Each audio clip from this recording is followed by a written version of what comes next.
मान लीजिए कि मैं एक कमरे में अकेला शांत और कुशलता से काम कर रहा हूं। आप मेरी मां को अंदर लाते हैं और वह एक शब्द भी नहीं बोलती। मैं उन्हें देखता हूं और भ्रमित और आश्चर्यचकित हो जाता हूं। मैं चिल्लाता हूं, हे भगवान! वह बिल्कुल मेरी मां जैसी दिखती है, लेकिन वह मेरी मां नहीं है। कोई उनका प्रतिरूप बना रहा है। मैं डर गया हूं। क्या ऐसा हो सकता है? हाँ, हो सकता है। आइए इस मुद्दे को और गहराई से समझते हैं।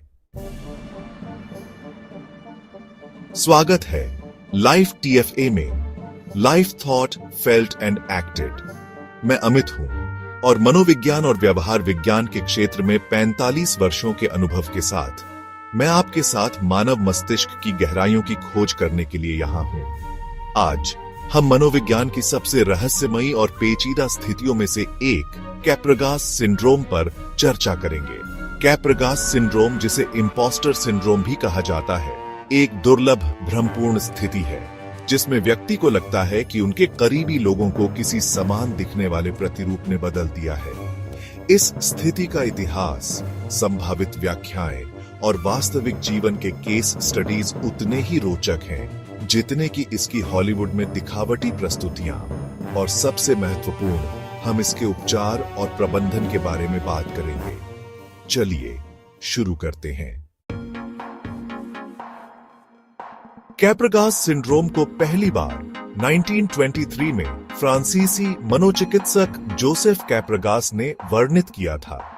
उन्होंने एक महिला का अध्ययन किया जिसे विश्वास था कि उसके पति और अन्य करीबी लोगों को प्रतिरूप ने बदल दिया है। प्रारंभ में इस स्थिति को केवल मनोविश्लेषण के दृष्टिकोण से समझा गया था, लेकिन समय के साथ हमारी समझ में काफी विकास हुआ है।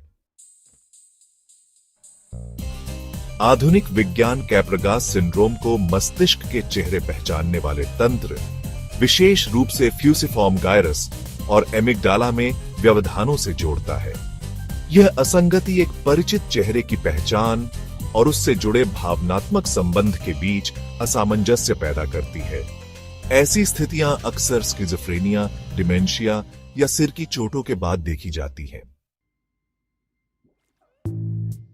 एक उल्लेखनीय मामला एक ऐसे व्यक्ति का है जिसे विश्वास था कि उसकी पत्नी को एक समान प्रतिरूप ने बदल दिया है। उसने इम्पोस्टर को पकड़ने के लिए घर के चारों ओर कैमरे लगाए।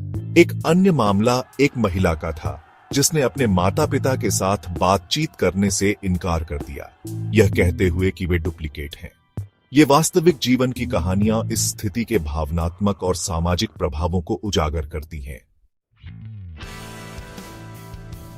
हॉलीवुड ने कैप्रेगास सिंड्रोम को रचनात्मक तरीके से प्रस्तुत किया है। दी डबल और invasion of the body snatchers जैसी फिल्में पहचान और पैरानोया के विषयों को एक विज्ञान कथा के ट्विस्ट के साथ नाटकीय रूप से दिखाती है। ये प्रस्तुतियां मानव मन के प्रति जिज्ञासा को बढ़ाती है, लेकिन अक्सर वास्तविक स्थिति को सरल या बढ़ा चढ़ाकर पेश करती है। कैप्रेगास सिंड्रोम का उपचार आमतौर पर इसके मूल कारण को संबोधित करने पर केंद्रित होता है। उदाहरण के लिए, स्किज़ोफ्रेनिया से संबंधित मामलों में एंटीसाइकोटिक दवाओं का उपयोग किया जाता है, जबकि संज्ञानात्मक थेरेपी रोगियों को उनके भ्रम को समझने में मदद करती है। एक सहायक वातावरण बनाने के लिए परिवार का सहयोग और शिक्षा बेहद महत्वपूर्ण है। समाप्त करने से पहले मैं आपसे सुनना चाहूंगा, मनोविज्ञान, मनोरोग या दर्शन में आपको किन विषयों में रुचि है? अपने विचार, सुझाव और प्रश्न टिप्पणियों में साझा करें।